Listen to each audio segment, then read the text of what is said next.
And finally, tonight, I'm sure you saw that President Biden has declared two new national parks. Not only was this a cynical ploy and a land grab by the federal government, but it also looks like it was a misuse of the Antiquities Act. What the heck is the Antiquities Act?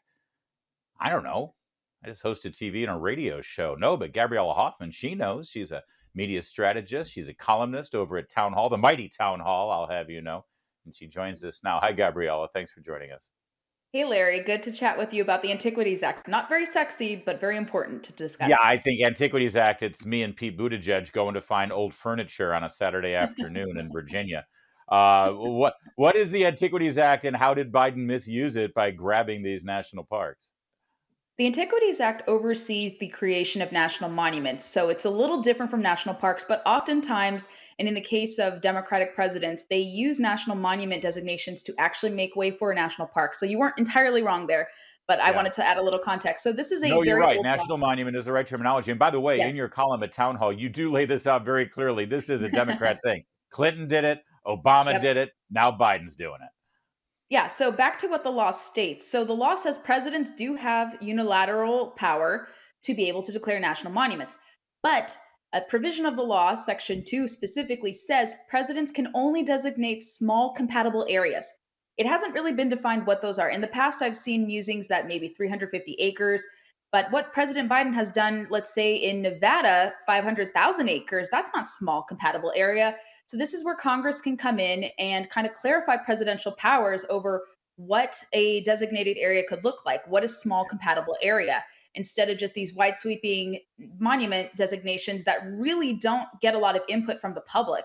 The Nevada governor was very slighted, said he was not consulted, and the president should have his powers questioned here. And that's where Congress's supremacy comes in to define and kind of clarify what the president can do and to do for some modernization. But it's unsurprising that President Biden did this. He wanted to absolve for his sin of approving the Willow Project. That's why this was Right. happening. Yeah, let's get into the political aspect of it in just a moment. But I do want to just the other extraordinary thing that I picked up on from reading your column at Town Hall and also doing my own research on this Antiquities Act is that when a president seizes this land, in the last 100 years, probably 95% of it has all been west of the Mississippi. This is very Mhm. much a East Coast bias kind of thing. He wouldn't do this in Mhm. Delaware, his state, Gabriella, Mhm. but he thinks, oh, all that flyover country, Nevada, it's all desert anyway. What do they care? Yeah, it's very strategic where he's choosing to designate these monuments, and it's not by accident. There have often been, let's say, heated kind of relationships between Western stakeholders and Washington, and many people out west see this as another maneuver to have Washington wrest control over the West. Yeah. And there's nothing wrong with federal public lands. I think there is a meaning and a way for the federal government to do this. The Trump administration did this very well. It allowed for multiple uses, it allowed for different stakeholders to have input. They weren't just Trump wasn't just unilaterally designating national monuments. He was Right. actually expanding access on existing public lands and creating new opportunities for people. And we see this administration shrinking opportunities Yep. on millions of acres in Alaska and barring lead, tackle, and bullets for sportsmen and women who are the biggest funders of conservation in this country. They contribute 75%. And Yeah. so these designations have to be called into question. And the administration, unfortunately, is going to foment greater distrust between them and the West. This is what's going to unfortunately result with these actions. So we can expect some lawsuits. I think Nevada will sue.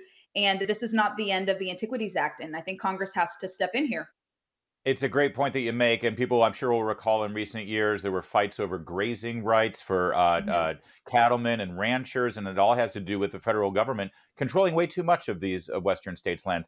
In no way do they control this much land in the eastern states and Midwestern states. Gabrielle, less than a minute left here, but this really was an offset. He got under fire. He came under fire from environmental wackos because he dared to approve some oil drilling in Alaska. This is just a cynical ploy to say, look, I'm doing other things too for you. Yeah, and it's a way to kind of obfuscate his agenda. He was very, worried about losing their support. They funded his run for office. He's gotten millions, if not billions, from these environmental groups, and they're the ones who are kind of gesturing to him like, "Hey, you need to stop doing this." They're suing the administration to get lawyers' fees and then to be able to fundraise off of saying, "See, we were able to stall, dirty Republicans from allowing hunting or allowing wolf management or allowing these kind of designations to proceed." So it's kind of a scratch my back, scratch your back kind of deal. And it's not surprising to see this. And it ultimately hurts conservation in the process by limiting stakeholder input. That's right, and I think what you're saying is the Antiquities Act is a bit of an antique and maybe needs to be revisited. It You can use does. that one if you'd like. Thank you, Yes. Gabriella Hoffman, Thank Town you. Hall columnist. That's it for a very, very busy night tonight on Salem News Channel. We'll be back tomorrow, same time, same place. In the meantime, see you on the radio.